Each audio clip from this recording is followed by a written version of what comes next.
de la série Beast Wars 2 japonaise, donc Starscream et Bibi, qui est en fait tout simplement un repas du G2 Dreadwing. Donc on a ici Starscream qui est en fait un avion de chasse façon prototype, et ici Bibi qui est en fait une version d'avion furtif.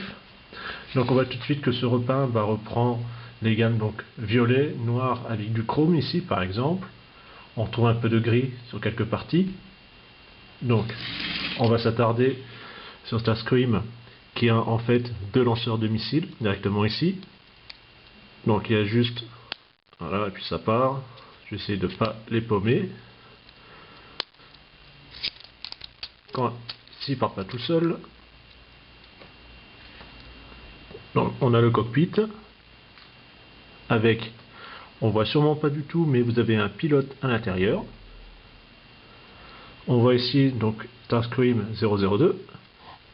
On peut enlever les lanceurs de missiles. C'est juste un picot qui les tient. Alors le seul petit, on va pas dire défaut, mais regret, c'est qu'il a des toutes petites ailes. Donc au niveau portance, c'est sûr ça fait un peu léger. Mais bon, c'est un avion prototype, donc on va dire que ça passe. Vous avez ici le train d'atterrissage, devant et derrière. Donc fausse roulette, bien sûr, entièrement moulée. Pour pouvoir le poser ainsi. Pour le furtif, donc vous avez derrière qui est un système de canon, donc on peut le surélever. Vous avez ici des différents missiles, donc on va en dessous, bon c'est pas très discret, vaut mieux le laisser comme ça de face ou du dessus.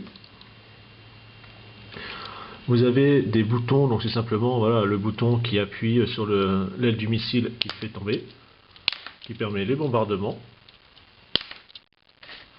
Donc on voit aussi les ouïes d'aération, enfin d'ouverture des volets, donc avec toujours le jaune transparent. On a toujours ici donc le siège, mais cette fois-ci sans pilote. Et vous avez donc cette arme-là, donc totalement orientable, et vous avez juste à tourner cette roue-là pour que les missiles partent. Voilà, il y a juste à choper le cran, et puis après tout part. Je mets ma main devant parce que j'ai pas envie d'aller chercher à perpète. Après on va enlever les missiles des canons de Starscream. Vous pouvez, comme là c'est marqué pour Starscream, le mettre puisqu'il a un emplacement. Et ainsi il est rangé. Et donc ensuite voilà, on cache le lance-missile derrière. Quand les ailes se sauvent pas. Voilà, par exemple comme cela. Quand vous l'enlevez, voilà, les ailes vont remonter. Alors quand on clipse, voilà. Il suffit en fait de pousser Starscream tout simplement au fond. Hein. Une chose que j'ai oublié, rabattre le bout des ailes. Et après vous avez le canon, on met au-dessus. Vous déployez ici, ça va transformer en chenille. Comme cela. Et là vous avez un tank d'attaque. Bon, pour faire un petit travail, mais bon, d'imagination, mais ça fonctionne. Limite, ça me fait penser un peu à Starcom, en termes de forme du tank. Bon, après ça vient peut-être de moi. Et donc on a le jet et le tank. Toujours avec le même système d'attaque, ça change pas. Transformation de Starscream, donc on rabat les ailerons. On sépare les jambes, donc picot, trou, classique. On rabat en dessous. On écarte pour faire les pieds. Alors faire attention, le plastique, c'est un peu... on va pas dire que c'est aussi fragile que le plastique typé or que vous aviez par exemple sur les G1,5, mais ça inspire quand même pas très confiance. Vous avez ensuite ici donc les bras qui vont sortir, un peu à la manière du bout de cône que je vous avais fait, qui s'appelait Skyquake. Les ailerons, voilà, ainsi. Vous avez là donc une petite rotation pour la tête. Ici, on refait pour faire en fait basculer tout simplement les épaules vers le haut. Un autre axe, Voilà, le tout se clipse. Voilà, impeccable. Il est clipsé, il est pareil. On peut lui mettre ses armes. Ainsi, par exemple. Niveau posabilité, c'est pas mal. Amplitude de mouvement, l'épaule, ici le coude, le missile qui part tout seul. Donc cheville, bah, c'est assez léger, genou. Là, un petit bol joint, donc c'est du passe-partout, la tête, juste une rotation. Alors moi, sur mon modèle, ça se ferme très mal, voire même pas du tout, puisqu'en fait, vous avez deux clips ici qui doivent entrer dans les trous et forcer, ce qui n'est pas le cas. Bon, c'est pas encore trop méchant, mais bon, avec le poids des armes, bah, ça fait que ça s'ouvre un tout petit peu, mais bon. Et le missile qui est super sensible, ça n'aide pas. Ainsi, on va passer à son compagnon.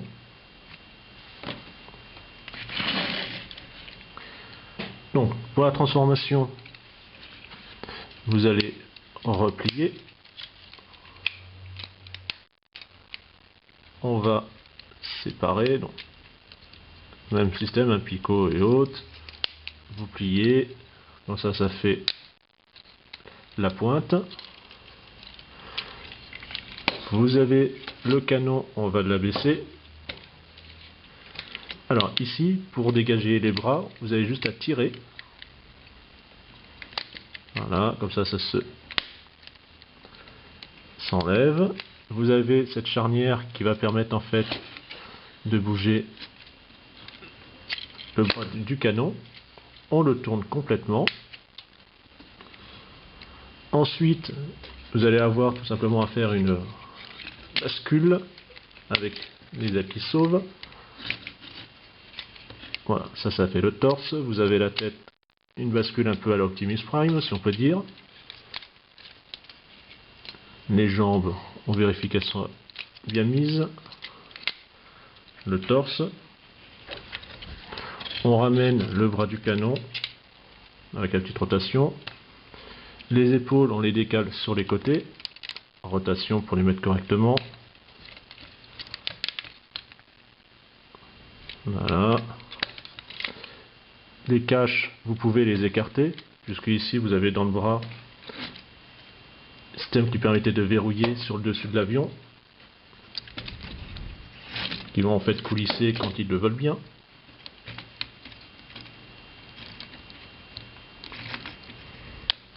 Voilà. Ainsi, ça va lui permettre en fait de libérer son coude en termes de mouvement.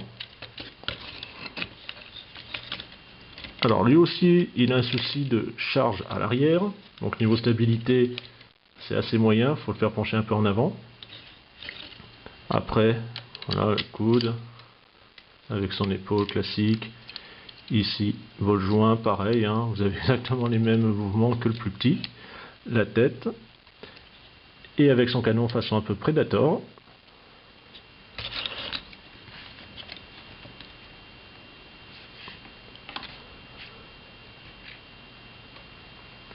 Alors nos deux compères réunis, donc très agressifs, Decepticons, hein, normal on va dire. Donc comme ça avec le violet, le noir, le gris, c'est vraiment nettement mieux que les couleurs du G2. Ça, il n'y a aucun doute. En plus, comme tous les jeux à la version Jap, hein, vous avez une très belle boîte. Donc si vous pouvez l'avoir avec, n'hésitez pas. Non, franchement, c'est vraiment un très bon repeint. Bon, c'est sûr, au niveau stabilité, à faire attention.